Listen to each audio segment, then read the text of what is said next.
നമസ്കാരം, എല്ലാവർക്കും നമ്മുടെ പുതിയൊരു വീഡിയോയിലേക്ക് സ്വാഗതം. ഇന്ന് നമ്മൾ വന്നിരിക്കുന്നത് നമ്മുടെ ഈശോ ഗിരിപ്രഭാഷണം നടത്തിയ മലമുകളിലേക്കാണ്. ആ മലമുകളിൽ ഒരു മനോഹരമായ ദേവാലയം കൂടിയുണ്ട്. ആ ദേവാലയത്തിൻ്റെ കാഴ്ചകളാണ് നമ്മൾ ഇന്ന് കാണുന്നത്. അപ്പോൾ ഒരിക്കൽ കൂടി നമ്മുടെ വീഡിയോയിലേക്ക് എല്ലാവർക്കും സ്വാഗതം. നമ്മുടെ വണ്ടി ഇവിടെ വന്ന് നിന്നിട്ടുണ്ട്. ഇനി നമ്മൾ അകത്തെ കാഴ്ചകളിലേക്കാണ് പോകുന്നത്. അതിനു മുമ്പ് തന്നെ ഈ പള്ളിയുടെ കുറച്ച് ചരിത്രത്തിലോട്ട് നമുക്ക് പോവാം. 4-ാം നൂറ്റാണ്ടിൻ്റെ അവസാന കാലഘട്ടം, അതായത് ബൈസാന്റിയൻ കാലഘട്ടത്തിലാണ് ഇവിടെ ഒരു പള്ളിയുടെ അവശിഷ്ടങ്ങൾ കണ്ടുകിട്ടുന്നത്. ആ അവശിഷ്ടങ്ങളിൽ നിന്നുമാണ് ഇന്ന് നമ്മൾ കാണുന്ന ഈ ഒരു പള്ളിയുടെ രൂപം ഇവിടെ നിർമ്മിച്ചിരിക്കുന്നത്. അത് 1938 ആർക്കിടെക്ചറായിരുന്ന അന്റോണിയോ ബെൽവിർച്ചി ആയിരുന്നു നമ്മുടെ ഈ ദേവാലയം, ഇപ്പോൾ നമ്മൾ കാണാൻ പോകുന്ന ഈ ദേവാലയം നിർമ്മിച്ചിരിക്കുന്നത്. അതും ഒരു അഷ്ടകോൺ ആകൃതിയിലാണ് ഈ ദേവാലയം നിർമ്മിച്ചിരിക്കുന്നത്. നമ്മുടെ കണ്ണിനും അതേപോലെ തന്നെ മനസ്സിനും വളരെയധികം കുളിർമ നൽകുന്ന കാഴ്ചകളാണ് നമ്മളെ ഇവിടെ കാത്തിരിക്കുന്നത്. ഒരുപാട് പൂക്കളും അതേപോലെ തന്നെ ചെറിയ ചെറിയ മരങ്ങളും എല്ലാം ചേർന്ന ഒരു മനോഹരമായ ദൃശ്യമുണ്ട്. അതിലുപരിയായിട്ട് ഇവിടെ നിന്നാൽ ഗലീലി കടലിൻ്റെ ആ ഒരു സൗന്ദര്യം നമുക്ക് നന്നായിട്ട് തന്നെ ആസ്വദിക്കുവാൻ സാധിക്കും. പള്ളിയിലേക്ക് കയറുന്നതിന് മുമ്പ് തന്നെ സൈഡിലായിട്ട് ഇതേപോലെ ഒരുപാട് ബെഞ്ചുകളുണ്ട്. നമുക്ക് അവിടെ ഇരുന്നാൽ നമ്മൾ കാണുന്നത് ഗലീലി കടലാണ്. ഇവിടെ ഇരുന്നു കൊണ്ട് നമ്മുടെ ഗലീലി കടലിൻ്റെ സൗന്ദര്യം നമുക്ക് ആസ്വദിക്കുവാൻ സാധിക്കും. അതേപോലെ തന്നെ നമുക്ക് പ്രകൃതിയിൽ നിന്ന് കിട്ടുന്ന ആ ഒരു കാറ്റും എല്ലാം കൂടെ ചേർന്നിട്ട് നമുക്ക് വളരെയധികം റിലാക്സ് ചെയ്യാൻ പറ്റുന്ന ഒരു സ്ഥലമാണ് ശരിക്കും ഇവിടെ കേട്ടോ. ഇനി നമുക്ക് നേരെ പള്ളിയിലോട്ട് പോകാം. ഈശോ ഗലീലിയിൽ പഠിപ്പിച്ചുകൊണ്ടിരുന്ന സമയത്താണ് 5 അപ്പവും 2 മീനും വർദ്ധിപ്പിച്ചത്. അതിനു പിന്നാലെ ജനക്കൂട്ടത്തെ കണ്ടപ്പോൾ അദ്ദേഹം ശിഷ്യന്മാരെയും കൂട്ടി സമീപത്തുള്ള ഉയർന്ന മലയിലേക്ക് പ്രാർത്ഥിക്കുവാനായി പോയി എന്ന് നമ്മൾ ബൈബിളിൽ വായിച്ചിട്ടുണ്ട്. അവിടെ ജനങ്ങൾ ഈശോയെ പിന്തുടരുകയും വചനത്തിനായുള്ള അവരുടെ ദാഹം കണ്ട് ആ മലമുകളിൽ വെച്ച് ഈശോ വീണ്ടും അവരെ പഠിപ്പിക്കുകയും ചെയ്തു. ഇവിടെ വെച്ചാണ് അഷ്ടസൗഭാഗ്യങ്ങൾ പഠിപ്പിച്ചു കൊടുത്തത്.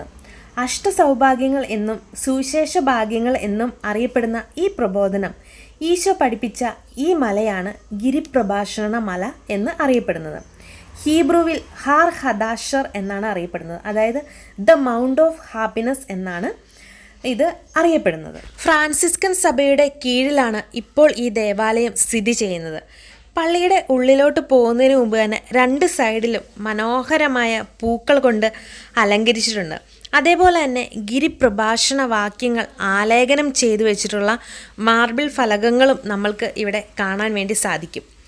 മാർപ്പാപ്പമാരായ പോൾ 6-ാമനും ജോൺ പോൾ 2-ാമനും ഇസ്രായേൽ സന്ദർശിച്ച സമയങ്ങളിൽ ഇവിടെ വരികയും വിശുദ്ധ കുർബാന അർപ്പിക്കുകയും ചെയ്തിട്ടുണ്ട്. വളരെ വലിയൊരു കോമ്പൗണ്ടിലാണ് ഈ പള്ളി സ്ഥിതി ചെയ്യുന്നത്. ഇവിടെ പള്ളി കൂടാതെ തന്നെ അച്ഛന്മാർക്കും അതേപോലെ സന്യസ്തരായവർക്കും എല്ലാം വേണ്ടിയിട്ടുള്ള ആശ്രമങ്ങൾ ഇതിൻ്റെ മുകളിലായിട്ട് നമുക്ക് കാണാൻ സാധിക്കും. പിന്നെ നമ്മുടെ ഈശോ 5 അപ്പവും 2 മീനും കൊണ്ട് 5000 പേരെ ഊട്ടിയതിൻ്റെ ഓർമ്മയ്ക്കായിട്ട് ഇവിടെ ആ ഒരു അപ്പത്തിൻ്റെ രൂപത്തിലുള്ള ഇത് കണ്ടാൽ നിങ്ങൾക്ക് മനസ്സിലാവും. ഒരു 5 അപ്പം ഉണ്ടാക്കി വെച്ചിട്ടുണ്ട്. അതേപോലെ തന്നെ 2 മീനിൻ്റെ ഓർമ്മയ്ക്ക് 2 മീനിൻ്റേതായ ഒരു രൂപവും അവിടെ ഉണ്ടാക്കി വെച്ചിട്ടുണ്ട്.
വിശുദ്ധ മത്തായിയുടെ സുവിശേഷം 5-ാം അധ്യായം 3 മുതലുള്ള വാക്യങ്ങൾ. സുവിശേഷ ഭാഗ്യങ്ങൾ. ജനക്കൂട്ടത്തെ കണ്ടപ്പോൾ യേശു മലയിലേക്ക് കയറി. അവൻ ഇരുന്നപ്പോൾ ശിഷ്യന്മാർ അടുത്തെത്തി. അവൻ അവരെ പഠിപ്പിക്കാൻ തുടങ്ങി. ആത്മാവിൽ ദരിദ്രരായവർ ഭാഗ്യവാന്മാർ, സ്വർഗരാജ്യം അവരുടേതാണ്. വിലപിക്കുന്നവർ ഭാഗ്യവാന്മാർ, അവർ ആശ്വസിപ്പിക്കപ്പെടും. ശാന്തശീലർ ഭാഗ്യവാന്മാർ, അവർ ഭൂമി അവകാശമാക്കും. നീതിക്ക് വേണ്ടി വിശക്കുകയും ദാഹിക്കുകയും ചെയ്യുന്നവർ ഭാഗ്യവാന്മാർ, അവർക്ക് സംതൃപ്തി ലഭിക്കും. കരുണയുള്ളവർ ഭാഗ്യവാന്മാർ, അവർക്ക് കരുണ ലഭിക്കും. ഹൃദയശുദ്ധിയുള്ളവർ ഭാഗ്യവാന്മാർ, അവർ ദൈവത്തെ കാണും. സമാധാനം സ്ഥാപിക്കുന്നവർ ഭാഗ്യവാന്മാർ, അവർ ദൈവപുത്രന്മാരെന്ന് വിളിക്കപ്പെടും. നീതിക്ക് വേണ്ടി പീഡനം ഏൽക്കുന്നവർ ഭാഗ്യവാന്മാർ, സ്വർഗരാജ്യം അവരുടേതാണ്. എന്നെ പ്രതി മനുഷ്യർ നിങ്ങളെ അവഹേളിക്കുകയും പീഡിപ്പിക്കുകയും എല്ലാവിധ തിന്മകളും നിങ്ങൾക്കെതിരെ വ്യാജമായി പറയുകയും ചെയ്യുമ്പോൾ നിങ്ങൾ ഭാഗ്യവാന്മാർ. നിങ്ങൾ ആനന്ദിച്ചാഹ്ലാദിക്കുവിൻ, സ്വർഗത്തിൽ നിങ്ങളുടെ പ്രതിഫലം വലുതായിരിക്കും. നിങ്ങൾക്ക് മുമ്പുണ്ടായിരുന്ന പ്രവാചകന്മാരെയും അവർ ഇപ്രകാരം പീഡിപ്പിച്ചിട്ടുണ്ട്. മനസ്സ് നിറഞ്ഞ പ്രാർത്ഥനയോടുകൂടി ദേവാലയത്തിൽ നിന്നും നമുക്ക് പുറത്തേക്ക് ഇറങ്ങാം. നിങ്ങൾക്ക് വീഡിയോ ഇഷ്ടപ്പെട്ടെന്നുണ്ടെങ്കിൽ ലൈക്ക് ചെയ്യാനും കമൻറ്റ് ചെയ്യാനും പിന്നെ നിങ്ങളുടെ പ്രിയപ്പെട്ടവർക്കായിട്ട് ഷെയർ ചെയ്ത് കൊടുക്കാനും മറക്കരുത്.